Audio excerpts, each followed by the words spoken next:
Kindly, Chairman McLean and Chairman Comer, also for being here for this important hearing. While the hearing itself is focused on hemp, I do think it's part of a sweeping rethinking of cannabis policy that's going on across the country. And earlier today, I'm proud to say that Congresswoman Mason and I introduced our bipartisan Cannabis Users Restoration of Eligibility Act, or the so-called CURE Act, or at least we hope people will call it the CURE Act.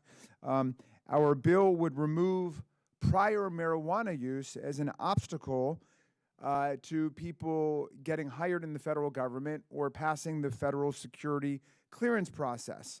And so it would allow for people who've been denied security clearance on the sole basis that they had once used marijuana, either legally as part of a medical marijuana or recreational marijuana state, or unlawfully in college or whatever, that these people would be able to get their security clearance reviewed again, and that no longer could be used to nullify their opportunity to be hired in the federal government. This change is imperative, and it's long overdue. I learned of the problem because of a constituent who is a distinguished scientist and doctor who was about to get hired to a sub-cabinet level post in the Biden administration, but who failed the security clearance because he accurately and faithfully reported on his security clearance form that he had used medical marijuana because of a chronic back condition. And then he was immediately disqualified, even though they had already told him they were going to offer him the job. He was told he could no longer get the job because he had told the truth about having used medical marijuana to treat a medical condition. And then when we began to look into this, there are, hundreds of thousands, if not millions of people who are disqualified from even being able to apply for positions they're qualified to hold, and thousands of people that we know of who've actually gone through the process and then suddenly run into the professional guillotine of a marijuana question on the security clearance form. So I want to thank Ms. Mace for her collaboration and cooperation on this bill.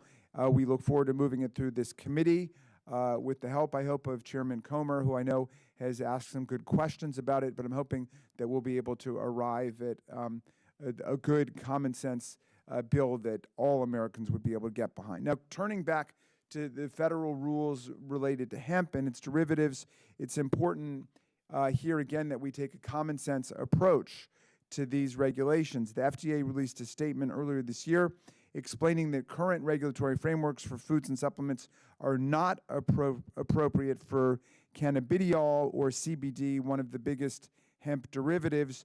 The FDA explained that the regulatory frameworks may not be sufficient for managing risk and conducting appropriate oversight for CBD products. And I agree with my colleagues that we need reasonable regulation of the hemp and hemp derivative marketplace to protect consumers and to ensure that good actors in the hemp industry can grow their businesses and we can have a legitimate and flourishing market in hemp. But we need to make sure that the regulations make sense.